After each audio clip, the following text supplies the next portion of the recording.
Hello，歡迎返到嚟漂流書室，我係咕嚕。小朋友，你心目中嘅英雄係生得乜嘢樣㗎？係帶住披風，定係會飛㗎？定係力氣好大，可以搬起好多嘢？今日我哋要去到曹操屋企嘅後花園，外邊正正落住小雨，花園入邊嘅青梅長得圓碌碌。曹操請咗劉備返屋企飲茶同埋食青梅。呢一個並唔係一個普通嘅下午茶，而係關於一個硬力嘅比賽。曹操就考下劉備，就問佢：你睇，而家世界上面有咁多犀利嘅人，究竟邊一個先係真正嘅英雄？究竟劉備要點樣答，先唔會俾曹操發現佢嘅大夢想呢？曹操喺嗰一日同劉備坐喺涼亭入邊，曹操手指住天上面嘅雲，佢就話：你睇下。嗰一片雲似唔似一條龍？龍可以變大，亦都可以變細，可以飛上天，亦都可以喺水裏邊生活。真正嘅英雄就好似龍一樣。之後曹操就問劉備：你去過咁多嘅地方，見過咁多嘅世面，你覺得邊一個先係真正嘅英雄啊？劉備故意扮到好平常一樣，佢就話：係唔係擁有好多士兵嘅袁紹啊？定係嗰個好有錢嘅袁術？曹操聽咗之後就哈哈大笑，搖搖手咁同佢講：唔係唔係，嗰啲人睇起上嚟好厲害，但係佢哋膽小，亦都冇遠大嘅計劃，所以佢哋都唔算真正嘅英雄。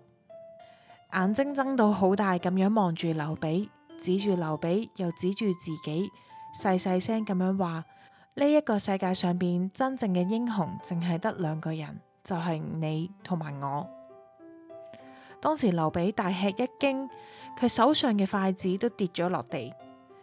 正好呢個時候，天上面巨雷一響，劉備好快彎腰就去執筷子，扮到好驚咁樣。哎呀，呢個雷聲真係好響啊，嚇死我啦！曹操就忍唔住笑咗一聲，佢心諗：劉備竟然連雷聲都怕成咁。睇嚟佢都唔係一個非常勁嘅人喎。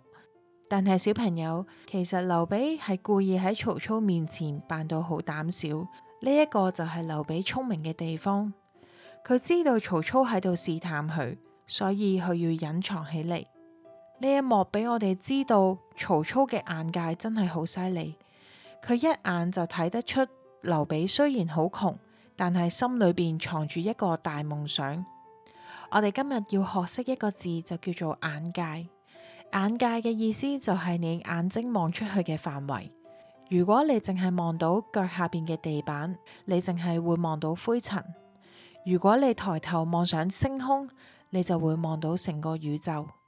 曹操嘅眼界係好大，佢見到嘅係未來嘅英雄。